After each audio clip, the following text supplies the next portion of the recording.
Sœurs et frères de Christ, paix, joie, grâce, amour à chacun, à chacune de vous, de la part de notre Père et au nom de notre Seigneur Jésus-Christ, en ce samedi de la 13e semaine du temps ordinaire. La parole de Dieu aujourd'hui, dans la première lecture, nous présente l'histoire de Jacob qui vole l'héritage à Ésaü. Par un subterfuge avec sa mère, il réussit à voler l'héritage à son père Isaac avec Ésaü. Évidemment, Dieu ne refuse pas ça et bénit cette action, ou plutôt bénit Jacob, même s'il a volé l'héritage, ou plutôt la succession. L'important parfois, ce n'est pas tellement le fait d'avoir volé ou pas, c'est le fait, sera-t-il capable de porter avant l'héritage qu'on lui a donné? Il fera très bien. Jacob deviendra le père d'Israël. Dieu le bénira. Parfois, Dieu écrit l'histoire avec les bêtises et les subterfuges que nous utilisons. Ce n'est pas qu'il les cautionne, c'est simplement que parfois, nous lui forçons la main et il continue à suivre son projet de salut pour l'humanité. L'évangile, quant à lui, nous présente, après la guérison que Jésus a faite, le fait de voir manger avec les publicains, avec Matthieu, nous présente cet épisode où ils disent pourquoi est-ce qu'ils mangent avec les pharisiens? Et pourquoi est-ce que, cette fois, les disciples ne déjeunent pas? Parce que maintenant, ce sont les disciples de Jean qui se plaignent, parce qu'ils voient que ceux de Jésus ne déjeunent pas, ne jeûnent pas. Et Jésus leur dit, pourquoi jeûner quand le maître, quand l'époux est là? Jésus met en garde contre une chose. Les disciples de Jean sont en train de vivre, ils ont transformé une pratique de foi, une pratique religieuse qui pouvait les aider à se rapprocher du Seigneur en idolâtrie. Ils ont perdu de vue la raison pour laquelle ils jeûnaient et ils se sont attachés au jeûne en lui-même. C'est devenu une idolâtrie. Parfois, les pratiques religieuses peuvent devenir des idolâtries pour nous. Faites attention. Votre adoration peut devenir une idolâtrie.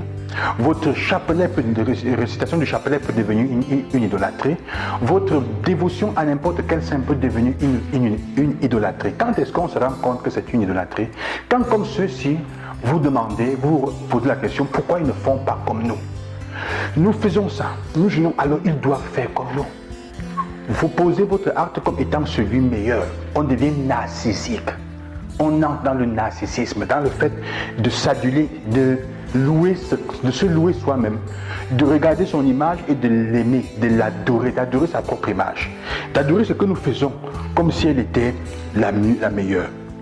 Mais dans la logique de Jésus, les meilleurs ne sont pas ceux qui ont des prestations héroïques, mais ceux qui ne perdent pas de vue la personne qu'il est, malgré leur inconstance, malgré leur incohérence, malgré leur chute, ils ne perdent pas de vue le fait que c'est Jésus qu'ils sont en train de suivre. On peut tomber, on peut ne pas aller à la messe tous les jours, on peut être faible dans sa manière de se confesser de faible, mais ne pas perdre de vue tous les jours et se lever et savoir c'est le Christ que je suis. Alors qu'il y a des gens qui peut-être prient tous les jours le chapelet, dans les grandes prières, dans les grandes neuvaines, mais qui sont là et ne se revoient qu'elles-mêmes. Elles se complaisent à dire je suis meilleur. Ils doivent faire comme moi. Pourquoi ils ne font pas comme moi? La vie spirituelle ne sert pas à se sentir meilleur ou mieux, mais à se sentir, ou plutôt, à se sentir mieux ou meilleur, mais elle sert à ne pas perdre de vue le Christ.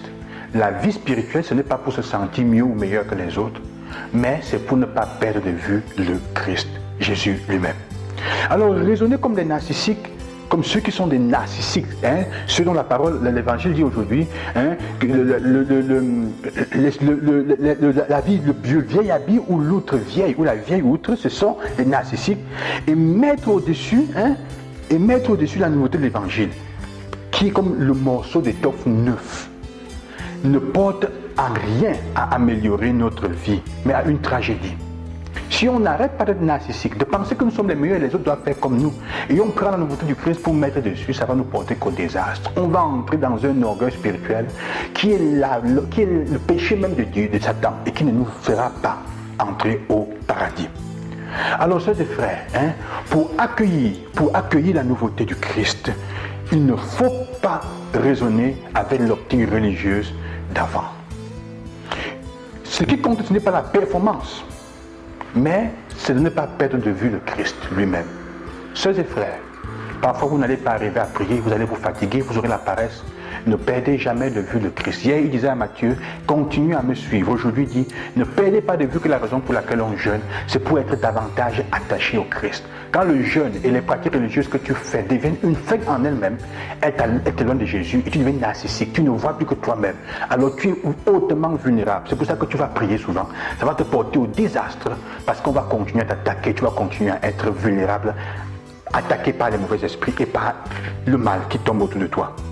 Chaque action spirituelle et pratique ou pratique religieuse, ou elle sert à ne pas perdre de vue le Christ, ou alors elle ne sert à rien. Les choses ne doivent plus être faites simplement parce qu'on a besoin de les faire, mais seulement parce que elles sont un lien avec le Christ. On ne fait plus les choses pour elles-mêmes, mais parce qu'elles ont un lien avec le Christ. Alors, sœurs et frères, si les choses que nous faisons n'ont plus rien à faire avec le Christ, il faut avoir le courage de s'arrêter. Et quelquefois aussi de changer sans avoir peur de route. De changer de route sans avoir peur. Quand ce que nous faisons, nous rendons compte que c'est pour notre propre plaisir, pour notre propre auto-louange, et qu'elles n'ont plus rien à faire avec le Christ. Continuez à vous enrichir à un but d'être avec le Christ. Si vous jeûnez, que ce soit pour être avec le Christ. Si vous priez, que ce soit pour être avec le Christ. Quelle que soit la dévotion que vous faites, que ce soit pour être avec le Christ. Non parce que vous voulez vous montrer que tout le monde soit comme vous. Je vous bénis au nom du Seigneur, loué soit Jésus-Christ. À demain.